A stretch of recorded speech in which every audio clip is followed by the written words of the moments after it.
Hello everyone, तो ये है क्लास 10 का chapter the human I and colourful world और ये है इसका लास्ट 5th पार्ट जिसके अंदर हम पढ़ने वाले हैं एटमॉस्फेरिक रिफ्रैक्शन। तो सबसे पहले पढ़ते हैं एटमॉस्फेरिक रिफ्रैक्शन के पीछे रीज़न क्या होता है। तो अब तुम ये समझो, देखो हमारा जो एटमॉस्फेयर है उसके अंदर एयर है, डस्ट पार्टिकल है, बहुत सारी चीज़ें एटमॉस्फेयर के अंदर। तो ये atmosphere as a denser medium काम करती है और स्पेस तो वैक्यूम है, कुछ भी नहीं है उसके अंदर। तो वैक्यूम जो है वो हमारा रेयरर मीडियम काम करती है। तो जब लाइट रेयरर मीडियम से डेंसर मीडियम में आएगी तो क्या करेगी, बेंड करेगी और इसी बेंडिंग को हम कहते हैं एटमॉस्फेरिक रिफ्रैक्शन। तो सिंपल सी बात है कि हमारा atmosphere as a denser medium काम करता है as compare to the space. Space के कंपैरिजन में हमारा एटमॉस्फेयर ज़्यादा डेंस है, जिसकी वजह से क्या होता है वो डेंसर मीडियम की तरह काम करता है और जब भी लाइट एक मीडियम से दूसरे मीडियम में जाती है तो बेंड करती है।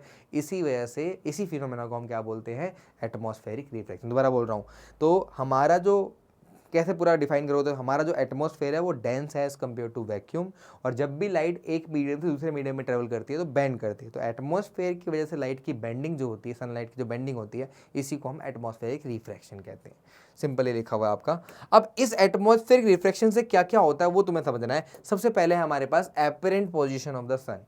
देखो सन है यहाँ पे या है यहाँ पे, डूब चुका है या उगने वाला है, तो उसकी जो लाइट होती है वो बेंड कर जाती है। क्या करती है, बेंड। हमें लगता है कि वो कहां से आ रही है, यहां से आ रही है, तो सन की पोजीशन रियल ये है और दिखाई एपरेंट ये दे रही है हमें, जिसकी वजह से सन जो है वो उगने से 2 मिनट पहले ही दिखने लग जाता है और डूबने के 2 मिनट बाद तक दिखता रहता है। इसे बोलते हैं early in sunrise and delay in sunset. तो ये फिनोमेना भी इसी की वजह से होता है। तो मैं दोबारा बोल रहा हूँ मैं कि सन से जो सनलाइट आती है हमारी, वो हमारे एटमॉस्फेयर में बेंड करती है और इसी बेंडिंग की वजह से उसकी पोजीशन अपनी पोजीशन से अलग दिखाई देती है, अपनी पोजीशन से 2 मिनट पहले दिखाई देती है।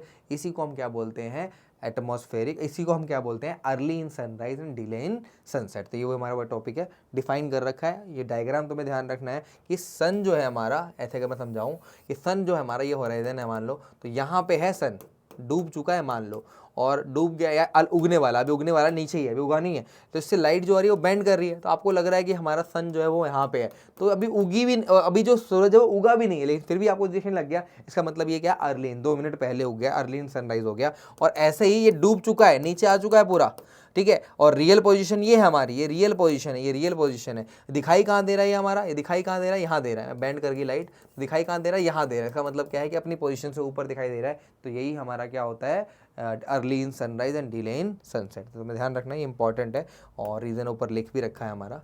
तो वही हमारा एटमॉस्फेरिक रिफ्रैक्शन की वजह से ही होता है ये, ठीक है। नेक्स्ट हमारा क्या है, star appear higher than the high actual position. तो अपनी पोजीशन से हाइयर दिखाई देते हैं। क्यों हाइयर दिखाई देते हैं, वही एटमॉस्फेरिक रिफ्रैक्शन की वजह से। तो भाई यहाँ पे जो स्टार से जो लाइट आ रही है वो क्या कर रही है, बेंड कर रही है, बेंड कर रही है। इसकी वजह से क्या हो, हमारा बेंडिंग वजह से क्या होती है, अपनी पोजीशन से वो आगे दिखाई देती है, हाइयर दिखाई देती है ना। ट्विंकलिंग ऑफ स्टार क्यों क्यों होते हैं भाई, क्वेश्चन बड़ा पॉपुलर है कि स्टार जो है वो ट्विंकल करते हैं लेकिन प्लेनेट ट्विंकल नहीं करते। देखो स्टार जो है ना पॉइंट सोर्स है, पहली बात तो एक पॉइंट से लाइट आ रही है और पॉइंट से लाइट आ रही है तो हमारे एटमॉस्फेयर में क्या होता रहता है हमेशा, भाई ऐसा होता है कि एटमॉस्फेयर हमेशा बदलता रहता है।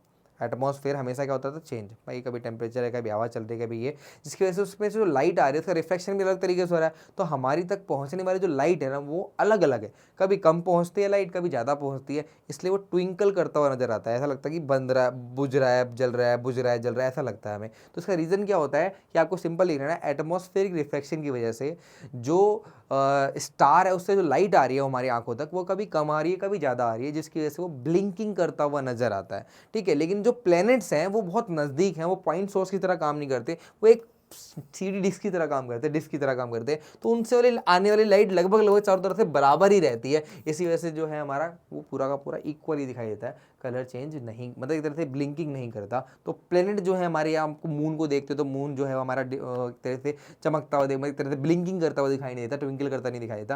लेकिन स्टार ट्विंकल करते दिखाई देते हैं। स्टार जो बहुत दूर है, पॉइंट सोर्स की तरह काम करते हैं और इसी वजह से उनसे आने वाली लाइट जो होती है कभी कम कभी ज़्यादा आती है, इसी वजह से वो जो है ट्विंकल करते नजर आते हैं। लेकिन जो प्लेनेट प्लैनेट्स हैं वो बहुत नज़दीक हैं, और दूसरा वो पॉइंट सोर्स की तरह काम नहीं करते, वो क्या है एक तरीके से प्लेट की तरह काम कर रहे हैं, डिस्क की तरह काम कर रहे हैं, तो उनसे आने वाली लाइट लगभग बराबर ही रहती है, सारे एक दूसरे को बैलेंस कर देते हैं, इसलिए वो ट्विंकल करता हुआ नज़र नहीं आता। तो मैं बस इतना लिखना है, इसके अंदर लिखने के लिए तुम इतना लिखोगे कि जो हमारा स्टार है वो पॉइंट सोर्स की तरह काम करता है और बहुत दूर है हमसे, तो उससे आने वाली लाइट जो होती है एटमॉस्फेरिक रिफ्रैक्शन की वजह से, ये वर्ड जरूर लिखना है, एटमॉस्फेरिक रिफ्रैक्शन की वजह से उससे आने वाली लाइट जो होती है वो कभी कम आती है, कभी ज़्यादा आती है, जिससे आपको जो है ट्विंकल करता हुआ नजर आता है। लेकिन प्लेनेट जो है वो पॉइंट सोर्स की तरह काम नहीं करता और वो बहुत नज़दीक भी है, तो उससे आने वाली लाइट लगभग बराबर ही होती है, इसलिए वो ट्विंकल नहीं करता। बस इतना लिखना है तुम्हें, ठीक है ना, ध्यान रहे।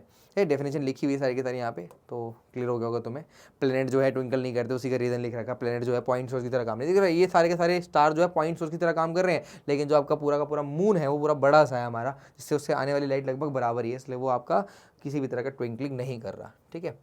अब कुछ क्वेश्चन कर लेते हैं इससे। Twinkling of star is due to atmospheric refraction, atmospheric refraction की वजह से वो ट्विंकलिंग करते हुए नजर आते हैं ना, तो रीजन है हमारा एटमॉस्फेरिक रिफ्रैक्शन। नेक्स्ट हमारा है the apparent position of star is different from its actual position because of, the हमारा पोजीशन स्टार की जो होती है, एपरेंट पोजीशन जो होती है वो अलग होती है, क्या रीजन होता है, तो एटमॉस्फेरिक रिफ्रैक्शन की वजह से। सिंपल, इसका आंसर भी क्या है, एटमॉस्फेरिक रिफ्रैक्शन। नेक्स्ट हमारे पास क्या है अगला, the early in sunrise and delay in sunset occurs during, किसकी वजह से होता है, ये भी एटमॉस्फेरिक, सारा तो आंसर एटमॉस्फेरिक रिफ्लेक्शन की वजह से होता है ना, तो ये सब भी हमारा एटमॉस्फेरिक रिफ्लेक्शन की वजह से। नेट डिफाइन एटमॉस्फेरिक रिफ्लेक्शन, तो आपको लिखना भाई, अभी मैंने बता भी दिया कि हमारा जो एटमॉस्फेयर है वो डेंसर मीडियम होता है एज कम्पेयर टू स्पेस, जिसकी वजह से लाइट जब हमारे स्पेस में एंटर कर, हमारे वैक्यूम हमारे एटमॉस्फेयर में एंटर करती है तो बैंड कर जाती है, इसी फिनोमेना को हम क्या बोलते हैं, एटमॉस्फेरिक रिफ्रैक्शन। तो कह सकते हो ये हमारा अर्थ है, ये हमारा एटमॉस्फेयर है, ये डेंसर मीडियम है, ठीक है, और ये रेयर मीडियम है, ठीक है, डेंसर मीडियम है, रेयर मीडियम है, लाइट जब हमारी रेयर मीडियम से डेंसर मीडियम में आएगी तो बैंड कर जाएगी, इसी फिनोमेना को हम क्या बोलते हैं, रिफ्रैक्शन ऑफ एटमॉस्फेरिक रिफ्रैक्शन, ठीक है ना। और give one natural phenomena based on, तो एटमॉस्फेरिक रिफ्रैक्शन पे क्या होता है हमारा, early in sunrise, delay in sunset, एक हो गया, एपरेंट पोजीशन ऑफ स्टार, ठीक है, तीसरा हमारा ट्विंकलिंग ऑफ स्टार, तो ये सब में से कुछ भी लिख सकते हो, जिसकी एटमॉस्फेरिक रिफ्रैक्शन में से जो जो होता है वो तुम लिख सकते हो उसके अंदर, ठीक है। नेक्स्ट हमारा क्वेश्चन क्या है, अगला क्वेश्चन क्या है हमारे पास, why do star twinkle but planets do not, बता दिया मैंने आपको, स्टार जो है वो ट्विंकल करते हैं, प्लैनेट नहीं करते, क्योंकि स्टार पॉइंट सोर्स की तरह काम करते हैं और उनसे आने वाली जो लाइट होती है वो कभी कम कभी ज़्यादा होती है, इसलिए ट्विंकल करते हैं। लेकिन प्लैनेट से आने वाली लाइट लगभग बराबर ही होती है, क्योंकि वो पॉइंट सोर्स की तरह काम नहीं करते, उनकी खुद की लाइट होती भी नहीं है, वो रिफ्लेक्ट करते हैं सन की लाइट को, इसीलिए वो हमारे ट्विंकल नहीं करते, ठीक है।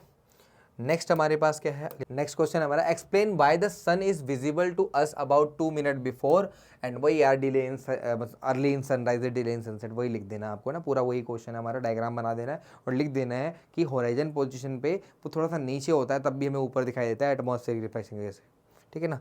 तो ये हो गया हमारे पास, ठीक है। तो ये था हमारा chapter the human I and colourful world, इसके साथ मैंने ये चैप्टर पूरा कंप्लीट कर लिया। इसमें यही टॉपिक थे, सबसे पहले हमने पढ़ा ह्यूमन आई के बारे में, फिर हमने डिफेक्ट्स वगैरह कवर करे, फिर 3 फिनोमेना थे हमारे, डिस्पर्जन, सेकंड था हमारे पास स्कैटरिंग ऑफ लाइट और तीसरा था हमारे पास एटमॉस्फेरिक रिफ्लेक्शन। तो मिलते हैं नेक्स्ट वीडियो में अगले चैप्टर के साथ, थैंक यू।